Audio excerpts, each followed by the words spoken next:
দেহের মৃত্যু হয়, আত্মার মৃত্যু হয় না।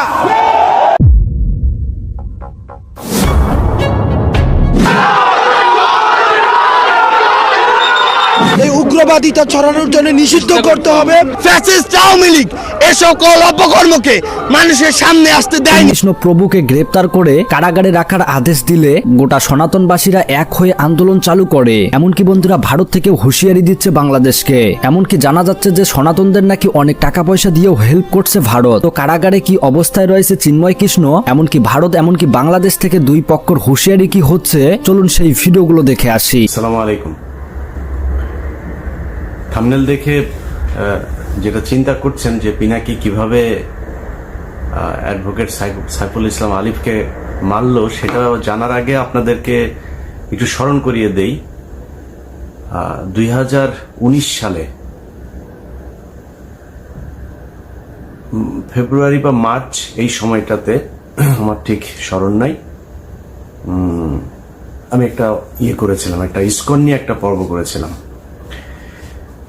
সেই ইসকনের পর্বটাতে দেখানো হয়েছিল যে ইসকন যে একটা জঙ্গি সংগঠন এবং এরা একত্রিত হচ্ছে, সংঘবদ্ধ হচ্ছে এবং এদের মূল টার্গেট হচ্ছে একটা বিশাল গণহত্যা চালানো। এটার জন্য তাদের অর্থ, তাদের ট্রান্সপোর্টেশন সুবিধা, তাদের অস্ত্র, তাদের সব ধরনের সুযোগ সুবিধা, এবং তারা যেটা করছিল সরকারি অফিসগুলোতে বড় বড় পদে যারা আছে তাদেরকে তারা টাকা পয়সা দিয়ে, নারী দিয়ে এইভাবে হাতে নিচ্ছিল। যে কারণে বিভিন্ন জায়গায় যখনই কোথাও কোনো আপনার এমনকি হিন্দুদের সাথেও তাদের বিভিন্ন মন্দির দখল নিয়ে গ্যাঞ্জাম হয়েছে, সেই গ্যাঞ্জামগুলোতেও দেখা গেছে ইসকনের সংখ্যা কম কিন্তু পুলিশ প্রশাসন সবসময় তাদের পক্ষে দাঁড়িয়েছে, যে কারণে তাদের সাথে পারা যায়নি। তো ওই সময় কিছু কিছু বিশেষজ্ঞ আছে, সেই বিশেষজ্ঞদের নাম বলতে চাই না, আর ঝামেলা আর বাধাইতে চাই না, কারণ 5 বছর অনেক যন্ত্রণা সহ্য করে আসছি, তো একটু শান্তিতে থাকতে চাই। হ্যাঁ, তো তারা বলেছিল ইসকন নাকি একটা তাবলিগ সংগঠনের মতো, এরা তাবলিগের মতো গান টান গায়, হ্যাঁ, এরা কৃষ্ণ ভাবনা করে, তো এটাই হচ্ছে তাদের মূল কাজ। এখন দেখেন বাংলাদেশের সবচেয়ে বিষ ফোড়া হয়ে দাঁড়িয়েছে ইসকন। আমি ইসকনের এই হত্যাকাণ্ডে ডেইলি স্টারের একটা নিউজ গতকালকে করেছে, Chinmoy followers clash with cops in Chittagong, lawyer killed. এটা হচ্ছে ডেইলি স্টারের সংবাদ। আর প্রথম আলো নিউজ করেছে, সময় নিউজ করেছে, চট্টগ্রামে আইনজীবীকে হিন্দু ভেবে হত্যা করলো দুষ্কৃতিকারীরা। বুঝছেন তো, হিন্দু ভেবে কারা হত্যা করেছে, তার মানে মুসলমানরা হত্যা করেছে। তো সমস্যাটা এইখানেই। এখনো পর্যন্ত এই গণমাধ্যমকে কিছুই করা হয় নাই, গণমাধ্যমে কিছুই হয় নাই। সময় টেলিভিশনের সাকি এখানে এখন পর্যন্ত তাদের হয়ে কাজ করে। কমল দে এখনো পর্যন্ত, এই যে নিউজের সাথেও সম্ভবত কমল দে জড়িত আছে, সে ওইখানে এই নিউজ করেছে, সময় টেলিভিশনে কালকে থেকে যাচ্ছে। এখন এটা বিচার করবে কে? আপনাদের গত 2 দিন ধরে দেখছি যে সবাই পিনাকির পেছনে লেগেছে, কারণ পিনাকি হচ্ছে ওই যে প্রথম আলোর সামনে গিয়ে গরু জবাই করেছে, এটার জন্য। পিনাকির অতীত, পিনাকি গণজাগরণ মঞ্চের সাথে ছিল, পিনাকি অনেক বাম করেছে, পিনাকি হুজুরদের বিরুদ্ধে অনেক কথা বলেছে, জামাতের বিরুদ্ধে অনেক কথা বলেছে। পিনাকির প্রতি আপনার ক্ষোভ থাকুক, সন্দেহ থাকুক, কোনো সমস্যা নাই, কিন্তু পিনাকি যেটা করেছে এই গেল 2-3 বছরে, পিনাকির যে অবদান এইটুকু আপনাকে স্বীকার করতে হবে। আর প্রথম আলোর সামনে যেটা করেছে, প্রথম আলোর সামনে ওই সময় ডাকা ঠিক ছিল কিনা, ওই সময় দাড়ি টুপিওয়ালা লোকজনের যাওয়া ঠিক ছিল কিনা, এত এত ডর ভয় দেখায় না, লাভ নাই। এই দেশের যেই সব এই কুকুরের ছানাগুলো সুশীল সাইজা তারপরে এইসব বলে না, এই কুকুরের ছানাগুলো এই জুলাই আগস্ট মাসে রাস্তায় নামে নাই। এরা আজকে এসে যে চেয়ারে বসছে না, এই চেয়ারে বসা লোকজন এরা এখন দেখাচ্ছে যে আইন, হ্যাঁ, পত্রিকার সামনে যা এই করা যাবে না, পত্রিকার সামনে এখানে নিউ ইয়র্ক টাইমস, তারপরে এখানে CNN, BBC সবকিছু সামনেই প্রোটেস্ট করে মানুষ। তো প্রোটেস্ট করা যাবে না কিসের জন্য? ওইখানে যা প্রথম আলোর বিরুদ্ধে কিছু বলেন, প্রথম আলোর কারোর ধরে টান দেয় নাই তো। প্রথম আলোর সামনে গিয়েছে, তারা গরু জবাই করে তারপর মাংস খাবে চলে যাবে। এই আন্দোলন এরকম হওয়া উচিত ছিল কি না ছিল সেটা নিয়ে আপনার অবজারভেশন থাকতে পারে, কিন্তু পিনাকি যেটা করেছে সেটা করার পরে সেই লোকগুলো গিয়েছে, তাদেরকে মারধর করা হয়েছে, মারধর করার পরে তারপরে নিয়ে আবার আটকে রাখা হয়েছে।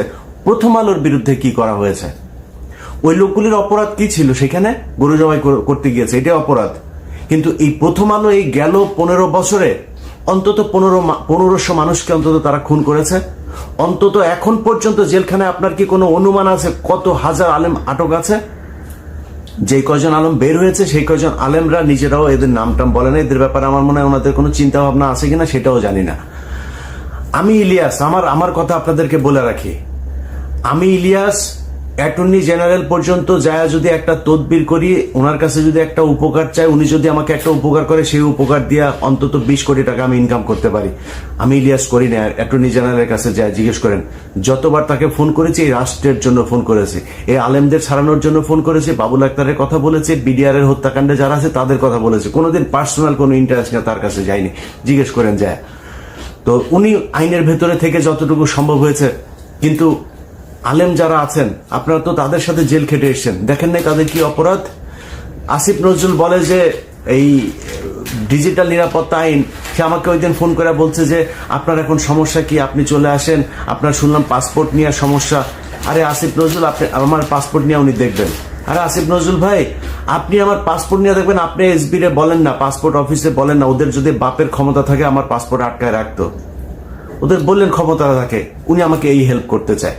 আপনার কাছে এই হেল্প চাই না তো ভাই, আপনার কাছে জীবনে কোনোদিন কোনো পার্সোনাল ইন্টারেস্ট নিয়ে জীবনে ইলিয়াস যাবে না। কিন্তু আপনি এই যে আলেমরা এখন পর্যন্ত আটকে আছে, ডিজিটাল সিকিউরিটি অ্যাক্টে অনেক আলেম আটক আছে, আপনার সেখানে ভূমিকা কি? আপনার পদক্ষেপ কি? আসলে কি কিছু নেওয়া হচ্ছে? কিছুই নেওয়া হচ্ছে না। এখন বালের এক আইন দেখাচ্ছে, ওইখানে প্রথম আলোর সামনে যাওয়া যাবে না, ডেইলি স্টারের সামনে যাওয়া যাবে না, কালবেলার সামনে যাওয়া যাবে না, হাজার হাজার পুলিশ আর্মি যায় সেখানে ভরে। আরে বেটা, তুই যে চেয়ারে বসছিস ওই চেয়ারটাই তো জোর করে দখল করে শেখ হাসিনা কি তোর কি ওইখানে বসাইছে? তুই নির্বাচন করে আসছিস, তুই কোন সংবিধানের কোন ধারায় তুই এই চেয়ারে বসছিস? তুই এখন ঈদ আইন দেখাস। এই দেশ বিপ্লবের মধ্যে আছে, বিপ্লব করে আদায় করতে হবে। গতকালকে সাইফুল ইসলাম আলিফকে সেখানে খুন করা হলো, গোয়েন্দা সংস্থা কি বাল ফালাইছে সেই জায়গায়। এই যে 33 আপনার ডিভিশনের যে জিওসি, এই যে এখন জাহাঙ্গীর আলম ডিজিএফ এর চিফ, তার এখন তার কাজ কি? সে কি করছে? আসামিরা বাংলাদেশের ভেতরে এখন পর্যন্ত আছে, সে ধরছে না কেন? হত্যা মামলার আসামিরা ঘুরে বেড়ায়, তাদেরকে ধরা হয় না। কাজ কি আর্মির, সেনাবাহিনীর, গোয়েন্দা সংস্থার কাজটা কি? সাইফুল ইসলাম যে বের হলে ওকে মারবে জানে না? সামনেই তো ওরা ত্রিশূল নিয়ে দাঁড়ায় ছিল, এই খবর সেনাবাহিনীর কাছে ছিল না, মানলেন না কেন? পিনাকি যায় সেটা মারাইছে, তাইলে পিনাকির যেহেতু দোষ, তো পিনাকি এইখানে প্রথম আলোর সামনে বিশাল ঘটনা ঘটলো, ওইটাও পিনাকি দোষ করছে, এই জন্য এটা ঘটছে। যারা এই 2 দিন সুশীল বাক্য ছাড়লেন তারা এটা ঠেকাইতে পারেন নাই কেন?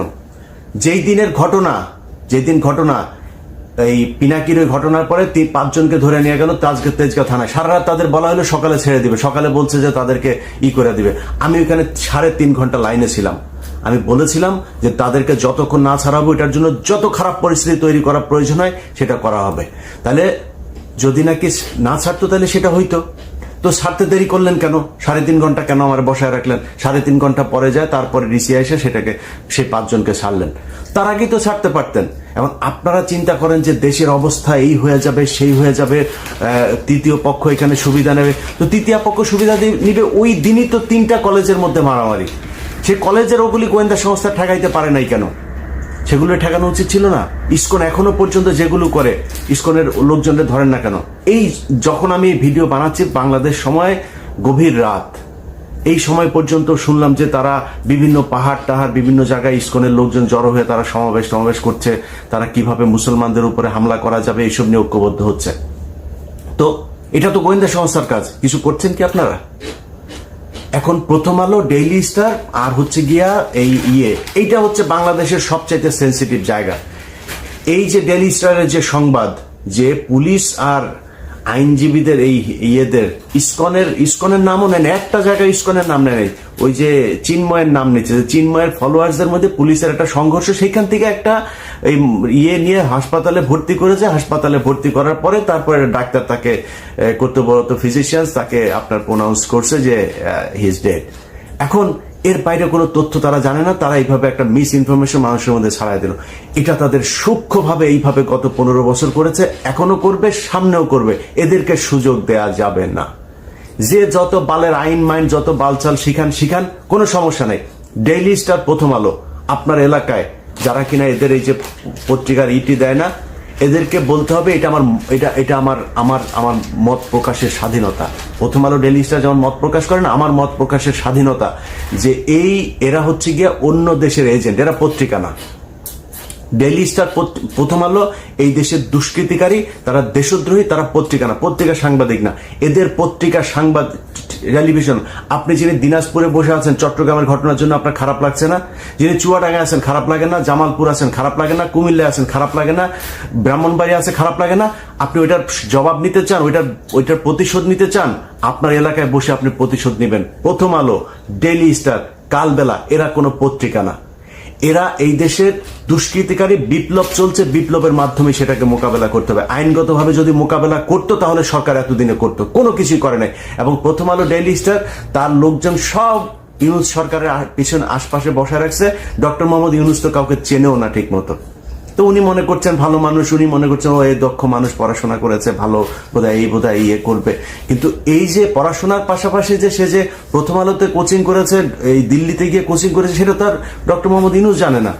তো তাদেরকে নিয়ে বসায় রেখেছে, তারা তাদের মতো করে কাজ করছে। অতএব আইনগতভাবে প্রথম আলো, ডেইলি স্টার এদের বিরুদ্ধে এরা কিছু করবে না। আমি একটা ডকুমেন্টারি তৈরি করলাম, সব দেখাইলাম সেইখানে। তারপরে ওইটার পক্ষে কোনো ব্যবস্থা তো নাই। ওনারা উপরের লেভেলে সবাই বসে বসে প্রথম আলোর পক্ষে করে, আপনার ফেসবুকে পোস্ট করে। মানে আমার নিয়েও কিছু বলে না, ডকুমেন্ট নিয়েও কিছু বলে না, প্রথম আলোর পক্ষে পোস্ট করে। এই যেটার জন্য এই যে গেল কয়দিন ধরে আপনার এই 2 দিন আগেও ধরেন এই যে স্বামীর সাথে যেটা হইলো আমার, সে এখানে পোস্ট করেছে আরেক। মানে ওরা ইসকন নিয়ে এর আগেই করেছে। এই গ্রুপ, এই যে শাহেদ আলম, তসলিম এই যে গ্রুপটা আছে না, এরা ইসকনের পক্ষে এসে তারপরে দিল। তসলিম, তোর না ইসকন না বলছিলি যে তুই এরা নাকি খুব করে, আপনার তোর ওই যে মানে খুব নিরীহ টাইপের ধর্ম পালন করে, তুই বিশাল আকারে এক বিশ্লেষণ করছিলি। আমি বলছিলাম যে ওরা সরকারি কর্মচারীদেরকে টাকা দেয়া কিনছে এবং এইভাবে বিভিন্ন জায়গায় লোকজন বাড়াচ্ছে। সেটা ঘটলো আজকে ঘটেছে। অতএব তুই সেদিন ঠিক ছিলি না, আমি ঠিক ছিলাম। এইভাবে আপনার বিভিন্ন সময় এই তথ্য সন্ত্রাসের মাধ্যমে এইসব সাংবাদিক পরিচয় দিয়ে, সংবাদপত্র পরিচয় দিয়ে, এইসব পরিচয় দিয়ে এটা চলতেই থাকবে। অথবা আপনাদের কাছে অনুরোধ, আপনার এলাকায় যে এই প্রথম আলো, ডেইলি স্টার, দিল্লির যে আছে, এদেরকে যারা নিয়ে যাবে তাদেরকে আপনাদের মত প্রকাশের স্বাধীনতা প্রকাশ করতে হবে তাদের সামনে গিয়া। এই সাইকেলে করে, মোটর সাইকেলে করে আপনার বাড়িতে গিয়ে পত্রিকা দিয়ে আসে না, যারা কিনা ওইখানে এজেন্ট আছে না, তাদের কাছে যে আপনাদের মত প্রকাশের স্বাধীনতা প্রকাশ করতে হবে, যা বলার সেটা বুঝা নিয়ে। অতএব এখন এই সাইফুল ইসলাম আলিফের যে হত্যাকাণ্ড, এই হত্যাকাণ্ড নিয়ে আসলে মানে প্রথম আলো, ডেইলি স্টার সহ এই পত্রিকায় সুশীল মার্কা যারা বসে আছে না, এখানে ভাই সবই বেশিরভাগই ওদের লোকজন। সো আপনার এখন হয়তো একটা পরিস্থিতির কারণে একটু চুপ হয়ে আছে, তারপরে সবল দিচ্ছে, মাঝে মধ্যে ফোঁস করে উঠছে। এই ডেইলি স্টারে এটা হচ্ছে তার আর একটা প্রমাণ। তো আমরা কিছু বলার নাই। এই দেশে মুসলমানরা এখন সংখ্যালঘু। আমরা মানে এমন একটা অবস্থায় আছি, আসলে মানে এই দেশে আমাদের থাকাটা খুব কষ্টকর হয়ে যাবে, খুব ঝুঁকিপূর্ণ একটা জায়গার মধ্যে আছে। কারণ ওরা সবাই চায় এই দেশটা ভারত নিয়ে নেক, ভারতের সাথে মার্চ করুক। এই হিন্দুদের সাথে আবার বুদ্ধিজীবীরা, সুশীলরা, এখন যারা সরকারে বসেছে, এদের ভেতরেও মানে আমার মনে হয় ডক্টর মোহাম্মদ ইউনূস বাদে এখানে যারা আছে প্রায় সব কয়টাই এইটাই চায়। তো এটা চাইলে আমরা এটা করে এটার কেমনে কি করব বলেন? কিছু করার আছে? করণীয় আছে আমাদের? কিছুই করণীয় নাই। তো যার যা করার, যে যেভাবে চিন্তা করেন, সংঘবদ্ধ থাকেন। ছাত্রদল, ছাত্র শিবির, আপনাদেরকে বলবো ভাই, আপনারা সবাই তো বিক্রি হয়ে যান নাই, আপনাদেরকে বলবো যে আপনারা এই বিষয়গুলো নিয়ে সিরিয়াসলি চিন্তা করেন ভাই। এখন ক্ষমতায় আসা, তারপরে হচ্ছে গিয়ে চাঁদাবাজি করা, ধান্দাবাজি করা, নিজের চিন্তা করা, ভাই দেশটার আগে বাঁচাইতে হবে। এই দেশটার জন্য যদি প্রয়োজন হয় আবারও বলে নিচ্ছি, এখন তো আমার দেশে গেলে সমস্যা নাই। যদি প্রয়োজনে আপনারা যদি সেরকম কোনো পরিস্থিতি মনে করেন যে দেশে হচ্ছে, ভারতের সাথে যুদ্ধ করতে হবে, আমি আপনাদেরকে কথা দিলাম, আমি ইলিয়াস হোসেন ফার্স্ট পার্সন বুকে গুলি নেওয়ার জন্য দেশে ফিরে আসবো ইনশাল্লাহ। কোনো সুবিধা নেওয়ার জন্য আসবো না। যদি গুলি নেওয়ার সেই পরিস্থিতি তৈরি হয়, ইনশাল্লাহ প্লেনে চড়বো। অতএব আপনাদের কাছে অনুরোধ, রাজনীতি করেন, যা করেন, যেইভাবে করেন, ভাই দেশটা খুব সমস্যার ভেতরে আছে। এই দেশের বিপ্লবটা শেষ হয় এবং অনেক কিছু এখন পর্যন্ত করতে হবে, সেটা বিপ্লবের মাধ্যমে। আপনাদেরকে এর আগের বার বলেছি যে এই যে আপনার ছায়ানট, তারপরে উদিচি, এগুলো আছে না, এরা এই যে শিল্পকলা একাডেমির এই করে দখল করে রাখছে। আমি জানি না সেটার অবস্থা কি। আপনাদের কাছে অনুরোধ ভাই, এই যে কলরব আছেন, সাইমন শিল্প গোষ্ঠী আছেন, আরো অনেক জামাত শিবিরের অনেক প্রতিষ্ঠান আছে, কওমিদের অনেক প্রতিষ্ঠান আছে, আপনারা যায় সেগুলো ভাই দখল করবেন। আপনাদের নাটক চলবে, আপনাদের গান চলবে, আপনারা সিনেমা বানাবেন, এগুলো চলবে। সো তারা যদি করতে যায় তারা তাদের মতো করুক, আপনাদের সময় দিয়ে তারপরে তাদের করতে হবে। শুধু তারা সেটা দখল করে রাখবে, এটা হবে না। বিপ্লবের অনেক কিছু ভাই দখল করে নিতে হবে। এখনো পর্যন্ত আইনগতভাবে এই সুশীলদের হাতে নিবেন। এই সুশীল কুকুরের ছানারা, এরা জীবনে আপনাদের কথা বলবে না, আমাদের কথা বলবে না। যারা জীবন দিয়েছে তারা এই সুশীল না, তারা এখানে কোনো চেয়ারও পায় নাই, তারা কিছুই পায় নাই। একমাত্র এই নাহিদ আর আসিফ দুইজন এখানে আছে, দুইজন তারপরে খুবই সংখ্যালঘু প্রজাতির হয়ে আছেন। আসিফ যেসব কথাবার্তা বলেন, সেসব কথাবার্তা বলার পরে তাকে আবার নানানভাবে থ্রেট দেওয়া হয়, এটা বলা যাবে না, ওইটা বলা যাবে না। নাহিদ তো এমনি চুপচাপ থাকে, একটু যেটুকুই করতে চায় সেইটুকুও মনে করেন তাকে বাধা দেওয়া হয়। এই দোষ ওই দোষ নানান কিছু করে তাদেরকেও কোণঠাসা করার চেষ্টা করা হচ্ছে। তো বিপ্লবের যেই মানে চরিত্র, সেটা আসলে সরকার ধারণ করে না, যে কারণে এখনো বাইরে থেকে ফোর্সগুলি আপনাদেরকে ভাই এই বিপ্লবের সমাপ্তিটা করতে হবে। News is coming in from Bangladesh. A Hindu monk, Chinmoy Krishna Das. Chinmoy Krishna Das. Chinmoy Krishna's release.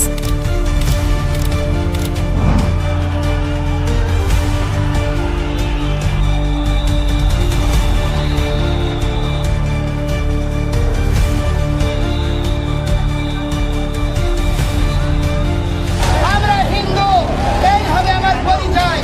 আমরা আর্যপুত্র, আমরা ঋষি সন্তান, এই হবে আমার পরিচয়।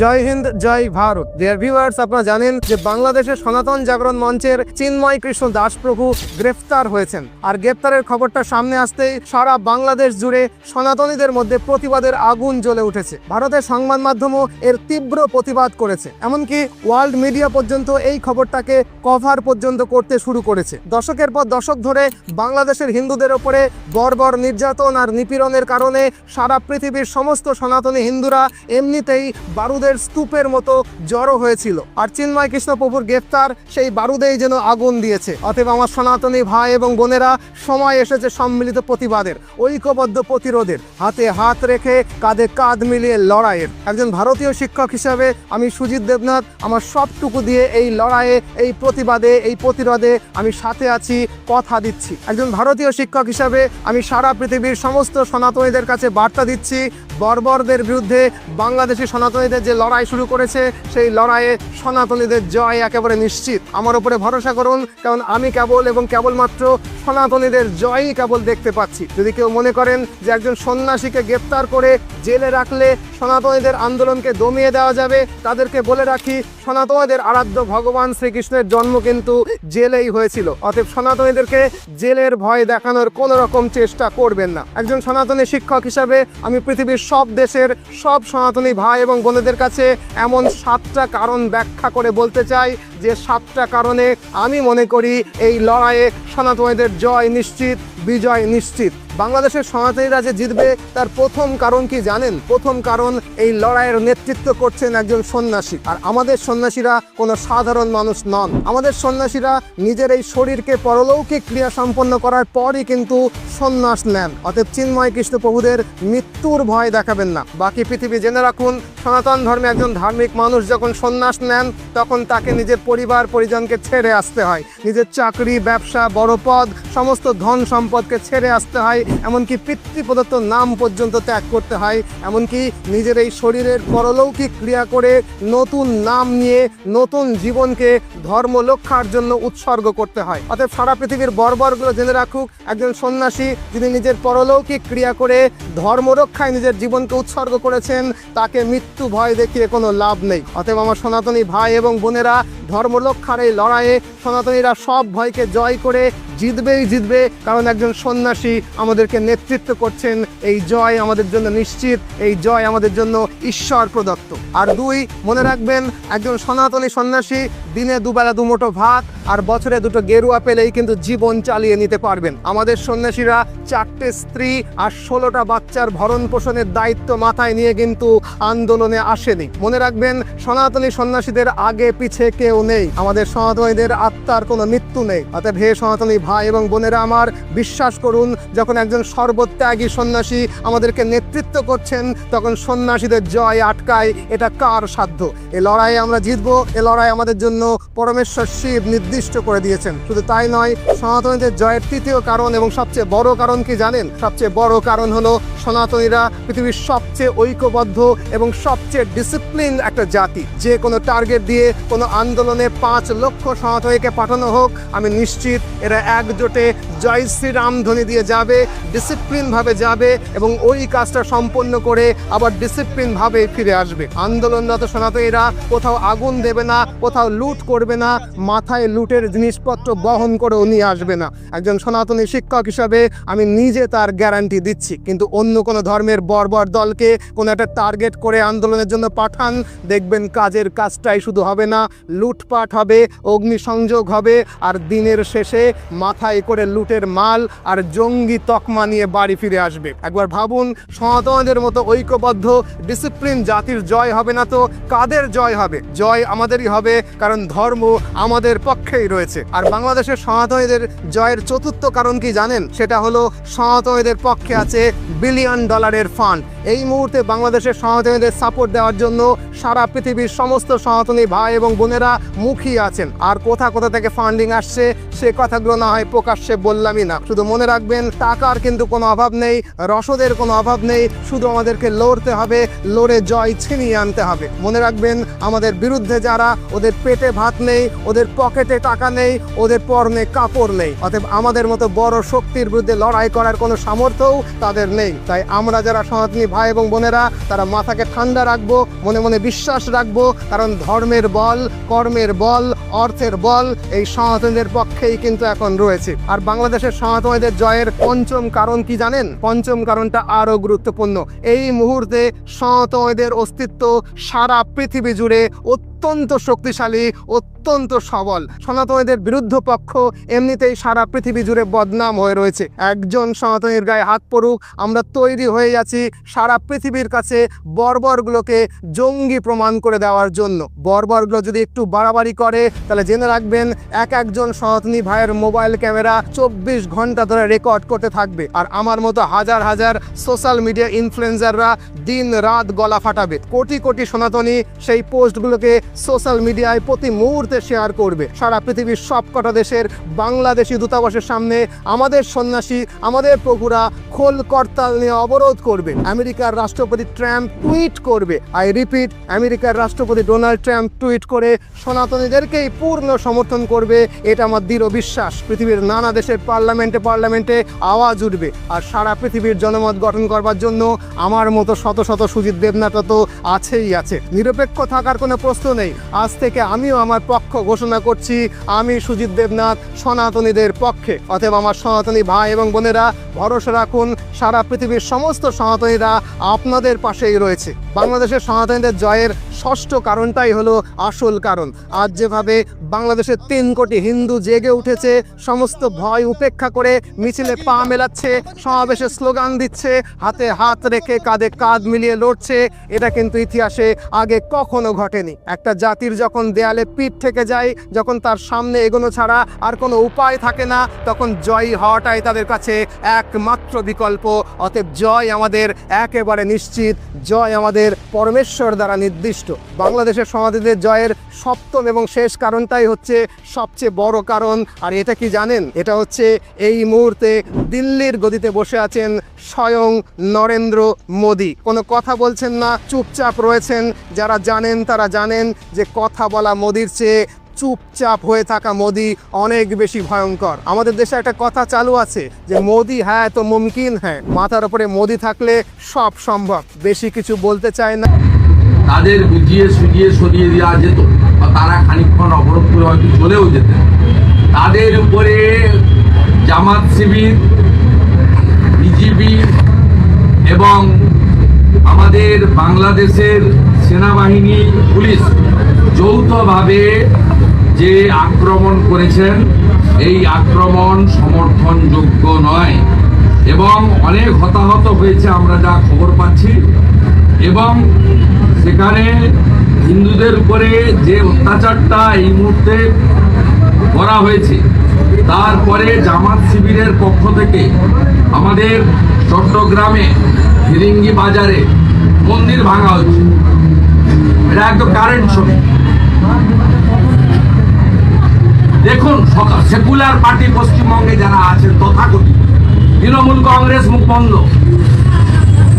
সিপিএম এর মুখ বন্ধ, কংগ্রেসের মুখ বন্ধ। 3 কোটি বাঙালি হিন্দু উদ্বাস্তু হয়ে এসেছেন। এরাই একটা সময় কংগ্রেসকে জিতিয়েছেন, এরাই একটা সময় সিপিএম কে এনেছেন, এরাই 11 সালে দল বেঁধে তৃণমূল কংগ্রেসকে সমর্থন করেছেন।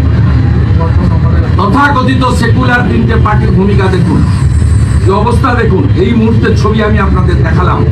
চট্টগ্রামে ভিরিঙ্গি বাজারে লোকনাথ বাবার ব্রহ্মচারী আশ্রম ভাঙছে, ইস্কনের মন্দিরে ঢিল ছুটছে। কেন্দ্রীয় সরকারের কাছে কোনো আবেদন করবে এই ঘটনাটা?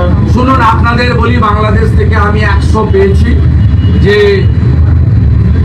আপনার প্যালেস্টাইন, ইসরায়েল সব রকম মিলিয়ে আমাকে অনেকে বলেছেন, অনেক বেদনার কথা বলছেন যে আপনারা ভারতবর্ষে আছেন, আমরা সধর্মী, আমাদের জন্য আপনারা কিছু করছেন না কেন?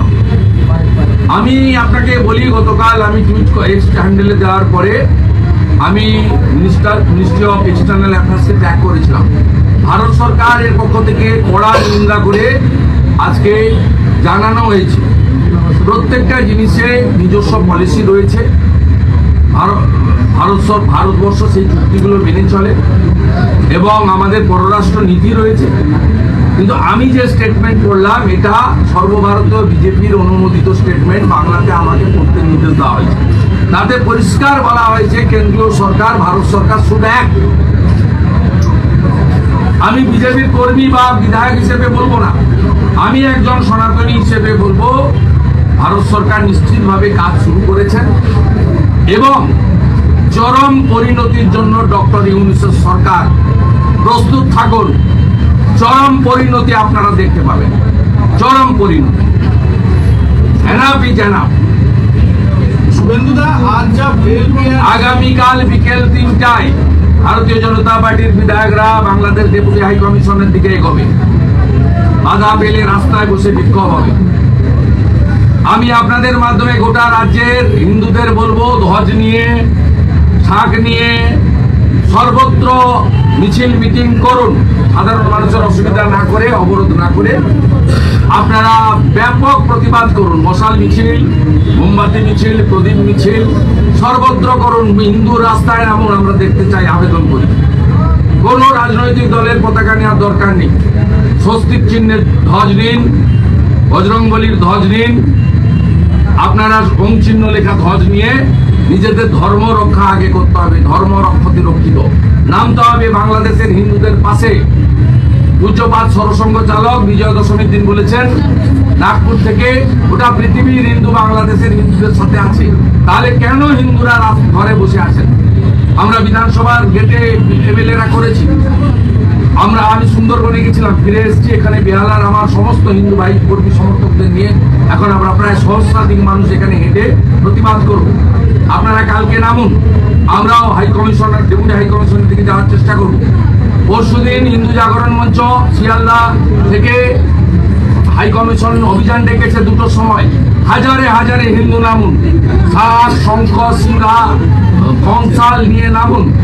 আমরা ঘোষণা করেছি সোমবার দিন পেট্রোপল অবরোধ হবে, বড় অবরোধ হবে।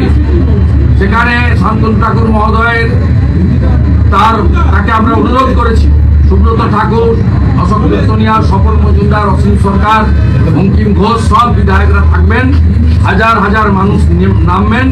আমরা অবরোধ করব, পরিস্থিতি দেখে প্রয়োজনে পার্মানেন্ট অবরোধ হবে। সোমবার দিন আমরা সূচনাটা করছি। আমরা এর শেষ দেখে ছাড়বো, এনাফ ইজ এনাফ। বলছি বাইরের রাজ্যের ইস্যু বা অন্য দেশের ইস্যু নিয়ে বিধানসভাতে আলোচনা হতে পারে, তাহলে আপনারা কি কোনো মুলতবি প্রস্তাব আনবেন? এই ইস্যুটা খুব গুরুত্বপূর্ণ, যেহেতু না, এক্সটার্নাল অ্যাফেয়ার্স মিনিস্ট্রি ইস্যু নিয়ে বিধানসভাতে মুলতবি প্রস্তাব ওরা পাঠ করতে দেবে না, রিজেক্ট করবে। আজকের গেটে আমরা বিক্ষোভ দেখিয়েছি, কালকে আমরা হাই কমিশনারের দিকে যাব। ভারত সরকার শুধু এক, বিজেপি চাইছে ভারত সরকার কিছু করুক, আমি বলছি তাই, মানে আমি আশাবাদী যে ভারত সরকার করবে, করা উচিত। শুভেন্দুদা, এ রাজ্যের মুখ্যমন্ত্রী বিভিন্ন ইস্যুতে মুখ খোলেন, টুইট করেন, এখনো পর্যন্ত চিন্ময় করবেন না। শুধু চিন্ময় প্রভু নয়, আজকে চট্টগ্রামে হাজারখানি হিন্দুকে ওখানে মারা হয়েছে, হতাহত হয়েছে। এই মুহূর্তে আপনাদের ছবি দেখিয়েছি, ফিরিঙ্গি বাজার চট্টগ্রামে মন্দির ভাঙছে।